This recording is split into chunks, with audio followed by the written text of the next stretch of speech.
కార్యక్రమాన్ని చేపట్టారు. జై కాంగ్రెస్.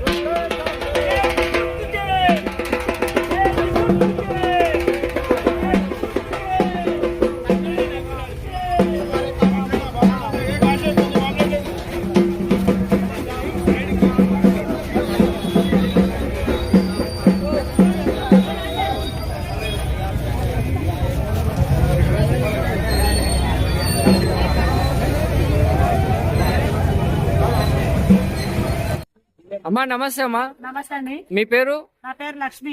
అయితే ఇప్పుడు ఎలక్షన్స్ కి ఇంకో 2 వీక్స్ టైం ఉంది. అవును. సో ఈ క్రమంలో ఎవరు గెలుస్తారని అనుకుంటున్నారు మీరు? ఎవరు గెలుస్తారు?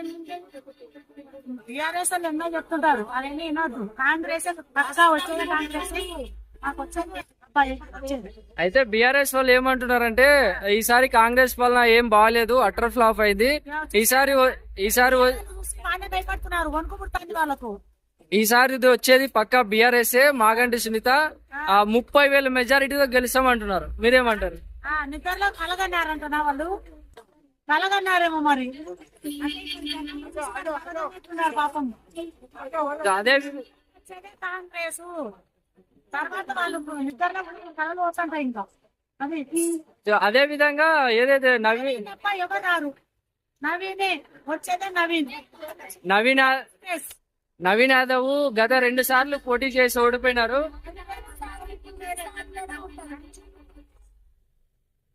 ఏంటంటే అప్పుడు కొంచెం అందరూ కూడా మేలుకోవాలి. ఇక్కడ అందరూ తెలుసుకున్నారు ఎవరైతే చేయగలుగుతారు, ఎవరైతే పేద దగ్గరకు రాగలుగుతారు, ఎవరైతే నవీన్ వస్తాడు బిడ్డ. నవీన్ రాని ఉండడు. ఏంటంటావేమో పేదల మనిషి అతను. కాబట్టి పేదలు ఎవరైనా ఇంటి ముందు పోయి నాకు ఇది పరిస్థితి అంటే ఆయన వెంబడే వచ్చేసి వాళ్ళకి ఏం చేయాలో చేయగలుగుతాడు, వాళ్ళకి ఏం చేయాలో ఇవ్వగలుగుతాడు. కాబట్టి ఎవరైతే టీఆర్ఎస్ వచ్చింది, టీఆర్ఎస్ ఎప్పుడు పోయింది పేదవాళ్ళ దగ్గర చెప్పమనండి. ఎవరు రాలేదు. ఇళ్ళ ముందు పోయి మాకు ఇది ఇందిరా బాబు అంటే కూడా ఎవరు రాలేదు చెప్పడానికి కానీ చేయడానికి కానీ. అవి హిమ్మత్ ఇవ్వలేదు. హిమ్మత్ దగ్గర ఎవరు పోతారు, ఎవరు వేస్తారు ఓటు? నవీన్కు తప్ప ఎవరేరు. వాళ్ళు ఏంటంటే పైన పూతలు చూపిస్తున్నారు అంతవరకే. అది నమ్మద్దండి ఎవరు కూడా. తప్పనిసరి నవీనే వచ్చేది, కాంగ్రెసే. ఎందుకంటే అది ఎవరైనా సరే కొత్తగా ఒక కుండ తీసుకుంటే ఆ కుండను ఎంత చక్కగా తిట్టుకోవాలా చేయాలనేది ఉంటది.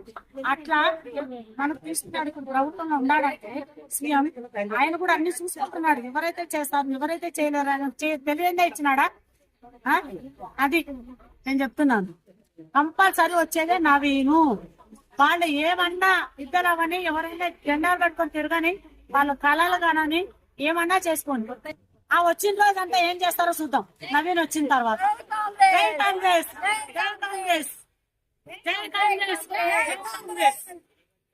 అమ్మా ఒక్క మాటలో నవీన్ యాదవ్ గురించి చెప్పాలంటే ఏం చెప్తారు?